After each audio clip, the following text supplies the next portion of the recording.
Neste vídeo, vamos revelar os sinais que o corpo manda antes de um AVC silencioso. E o mais assustador é que a maioria das pessoas acima dos 50 anos acorda com esses sinais toda semana sem saber o que eles significam. Não é fraqueza, não é cansaço, não é estresse. É o seu corpo tentando te avisar de algo muito sério. Meu nome é Dr. Paulo, e nos próximos minutos eu vou te mostrar exatamente o que a medicina chama de AVC silencioso. Por que ele é mais comum do que qualquer pessoa imagina? Quais são os sinais que aparecem enquanto você ainda dorme e o que você pode fazer hoje, agora, para se proteger? Fica comigo até o final, porque o último sinal que eu vou te mostrar é o que mais vejo sendo ignorado no consultório, e é justamente o mais perigoso. Sabe o que é mais difícil de lidar na medicina? Não é o paciente que chega em estado grave. É o paciente que chega bem demais. Que está sorrindo, que diz que se sente ótimo, que jura que não tem nada de errado. E quando a gente olha o exame, encontra as marcas de um AVC que aconteceu semanas atrás, sem nenhum sintoma visível, sem desmaio, sem paralisia, sem nada. A pessoa simplesmente não sabia. Isso tem um nome. Chama-se AVC silencioso. E, de acordo com dados do Instituto Nacional de Distúrbios Neurológicos dos Estados Unidos, ele é responsável por quase um terço de todos os AVCs que ocorrem em adultos acima dos 50 anos. Quase um terço. E a esmagadora maioria das pessoas que tiveram nunca recebeu o diagnóstico porque nunca chegaram a conectar o que sentiram com o que estava acontecendo no cérebro. Agora, por que isso acontece ao acordar? Por que os sinais aparecem de manhã? Tem uma razão fisiológica muito clara para isso. E eu vou te explicar de forma simples. Durante a noite, o nosso sangue fica levemente mais espesso, porque a gente perde um pouco de líquido enquanto dorme e não repõe. Isso aumenta o risco de formação de pequenos coágulos.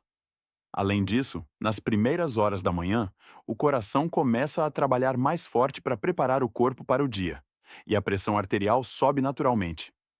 É nesse momento, nessa janela entre o sono e o despertar, que o risco cardiovascular atinge o pico. Pesquisadores da Universidade de Harvard analisaram dados de milhares de pacientes e confirmaram que a maioria dos eventos cerebrovasculares acontece justamente entre as 6 da manhã e o meio-dia. Pensando nessa janela de risco, quero te falar sobre Dona Rita. Ela tinha 64 anos. Era professora aposentada, tomava o café da manhã todos os dias no mesmo horário, gostava de novela à noite e se orgulhava de nunca ter ficado internada na vida. Ela veio ao consultório trazida pela filha porque havia acordado 2 vezes na mesma semana com uma dor de cabeça diferente. Não foi uma dor insuportável. Era aquela dor surda, leve, que fica na nuca. E ela disse exatamente isso. Doutor, é uma dor estranha, não é forte, mas é diferente de tudo que eu já senti. O exame de imagem mostrou 2 pequenas lesões no cérebro. 2 AVCs silenciosos que ela havia tido e que o corpo tentou comunicar através dessa dor na nuca. Se ela tivesse esperado mais um mês, o risco de um AVC grave teria sido quase 4 vezes maior. A dor de cabeça que aparece ao acordar e que tem uma qualidade diferente da enxaqueca comum é um dos primeiros sinais que a medicina associa ao AVC silencioso. Não estou falando de qualquer dor. Estou falando daquela que começa antes mesmo de você abrir os olhos, que está localizada principalmente na nuca ou na parte de trás da cabeça, e que some em algumas horas sem deixar rastro. Muita gente atribui isso ao travesseiro, à posição que dormiu, ao estresse da véspera. E pode ser tudo isso. Mas quando essa dor aparece com frequência, especialmente em pessoas acima dos 50 com histórico de pressão alta ou diabetes, ela merece atenção imediata. E tem um detalhe importante que pouca gente sabe. O AVC silencioso não acontece em um lugar qualquer do cérebro. Ele tende a ocorrer em regiões que controlam funções que a gente considera banais, como o equilíbrio, a coordenação fina dos movimentos, a capacidade de encontrar palavras durante uma conversa. Por isso, os sintomas são tão sutis que passam despercebidos. A pessoa não cai, não paralisa, não perde a consciência. Ela simplesmente percebe que está um pouco mais lenta, que está tropeçando nas palavras mais vezes do que antes, que está segurando o copo com mais firmeza porque sente uma leve instabilidade. Isso é mais comum do que parece, e raramente é investigado com a seriedade que merece. Se você está assistindo até aqui e reconhece algum desses sinais em você ou em alguém que você ama, comenta aqui embaixo a palavra aviso. Eu leio todos os comentários e quero saber quantas pessoas estão passando por isso sem saber o que fazer. Agora, o que eu vou te falar pode parecer estranho no começo, mas fica comigo porque, quando você entender, vai querer ligar imediatamente para alguém da sua família.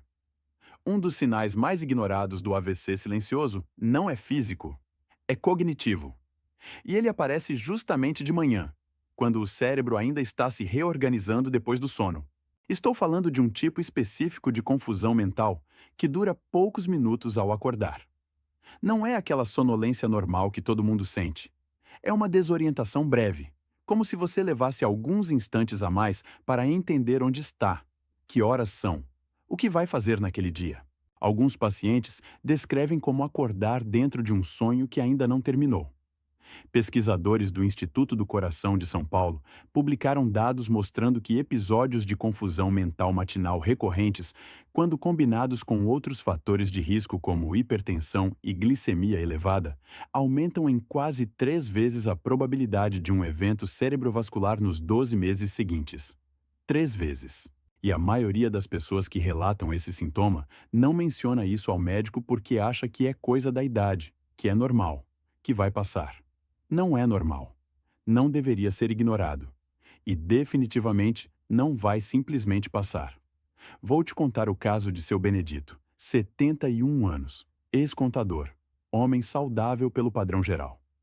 Caminhava 3 vezes por semana, não fumava há 20 anos, controlava a pressão com medicamento.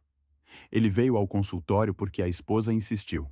Ela havia percebido que ele estava acordando desorientado com frequência. Às vezes não sabia responder quando ela perguntava o que queria tomar no café. Ele mesmo dizia que era frescura, que estava bem.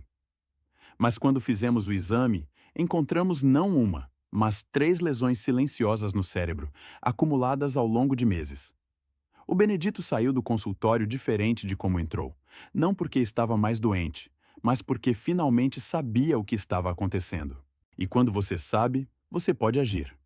Agora presta atenção porque esse próximo sinal é o que mais vejo sendo completamente ignorado, e é o que me preocupa mais como médico. É o formigamento assimétrico. Formigamento é comum, todo mundo tem. Mas existe uma diferença crucial entre o formigamento que aparece dos 2 lados do corpo e o que aparece de um lado só. Quando você acorda com a mão ou o braço formigando dos 2 lados, quase sempre é circulação pela posição que você dormiu. Quando aparece de um lado só, principalmente no rosto, no braço ou na perna, e vai embora em alguns minutos, isso tem outro significado. A medicina chama isso de sintoma neurológico focal, e é exatamente o tipo de sinal que antecede um AVC maior em muitos pacientes. O problema é que dura pouco, 5 minutos, às vezes menos. A pessoa acorda, sente o formigamento no lado esquerdo do rosto, fica preocupada por um instante, e quando vai checar no espelho, já passou. E o cérebro humano é programado para ignorar o que não dói mais. Só que o dano já aconteceu. A mensagem já foi enviada. E sem tratamento, sem investigação, o próximo evento pode não ser tão silencioso assim. Se você conhece alguém acima dos 50 que já relatou qualquer um desses sinais, manda esse vídeo agora. Não amanhã. Agora. Pode ser que você esteja entregando uma informação que ninguém tinha dado a essa pessoa ainda. E sabe o que é pior? Existe ainda um quarto sinal que a maioria das pessoas confunde com problema de visão ou com cansaço nos olhos, e que tem uma ligação direta com tudo que eu acabei de te explicar.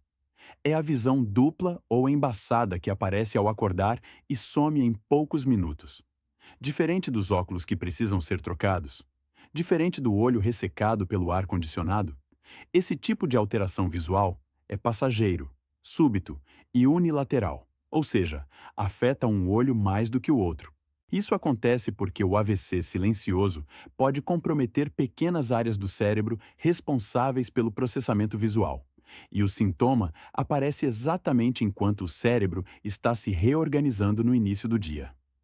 Um estudo publicado no periódico Stroke, da Associação Americana do Coração, acompanhou pacientes que relataram episódios transitórios de alteração visual e descobriu que quase metade deles apresentava lesões cerebrais silenciosas identificáveis em exames de imagem. Quase metade. E a maior parte dessas pessoas havia atribuído o sintoma à necessidade de trocar os óculos. Agora, você pode estar pensando: Doutor Paulo, o que eu faço com tudo isso? E eu quero ser muito claro aqui, porque essa é a parte mais importante do que eu tenho para te dizer. O AVC silencioso não é uma sentença. Ele é um aviso. E avisos existem para serem levados a sério. A primeira coisa que você pode fazer hoje, não semana que vem, hoje, é criar o hábito de anotar o que sente ao acordar. Parece simples demais. Mas essa anotação, feita durante 2 ou 3 semanas, pode dar ao seu médico informações que nenhum exame consegue capturar sozinho. Dor de cabeça ao acordar. Frequência, localização, lado do corpo, duração. Esse registro transforma uma queixa vaga em um dado clínico. E dado clínico leva à investigação. Investigação leva a diagnóstico. Diagnóstico leva à prevenção. A segunda coisa é garantir que sua pressão arterial esteja sendo monitorada com regularidade. Não uma vez por ano na consulta. Em casa, com um aparelho digital calibrado. Pelo menos 2 vezes por semana. A hipertensão é o principal fator de risco modificável para o AVC. E quase metade das pessoas que têm pressão alta no Brasil não sabe disso porque os sintomas são ausentes na maior parte do tempo. A pressão pode estar elevada há meses sem que você sinta absolutamente nada, enquanto os vasos do seu cérebro vão sofrendo um desgaste silencioso. A terceira coisa é a mais negligenciada de todas: a hidratação noturna. Eu sei que muita gente evita beber água à noite com medo de acordar para ir ao banheiro. Mas deixar o corpo levemente desidratado durante 8 horas de sono aumenta a viscosidade do sangue, e sangue mais espesso é sangue que coagula com mais facilidade. Uma solução simples: deixar um copo de água na mesinha de cabeceira e beber antes mesmo de levantar da cama. Esse gesto leva 10 segundos e começa a fazer diferença desde a primeira semana. Dona Rita, que eu te contei no início, voltou ao consultório 6 meses depois, com os exames normalizados. Ela havia ajustado o medicamento para a pressão, passou a monitorar a pressão em casa, começou a anotar os sintomas matinais e mudou um detalhe pequeno na rotina noturna. Ela me disse que a filha chorava de alívio quando o médico mostrou o novo resultado do exame. E o que ela disse naquele dia ficou comigo. Doutor, eu achava que era coisa da idade. Não era. Era o corpo pedindo socorro do jeito que sabia. Se você ainda não se inscreveu no canal, se inscreve agora. Toda semana eu trago informações como essa, baseadas em pesquisas reais, traduzidas de um jeito que você consegue entender e aplicar na sua vida. O que eu quero que você leve deste vídeo é o seguinte: o seu corpo não mente. Ele pode falar baixinho, pode falar de formas que parecem insignificantes, mas ele fala. A dor na nuca que passa rápido demais. O formigamento de um lado só. A confusão de poucos minutos ao acordar. A visão que embaralha por instantes e volta ao normal. Cada um desses sinais, isolado, pode ser ignorado. Mas quando você começa a percebê-los como um padrão, como uma linguagem que o seu cérebro usa para pedir ajuda, tudo muda. Cuide do seu corpo com a mesma atenção que você daria a alguém que você ama. Eu sou o Dr. Paulo e te vejo no próximo vídeo.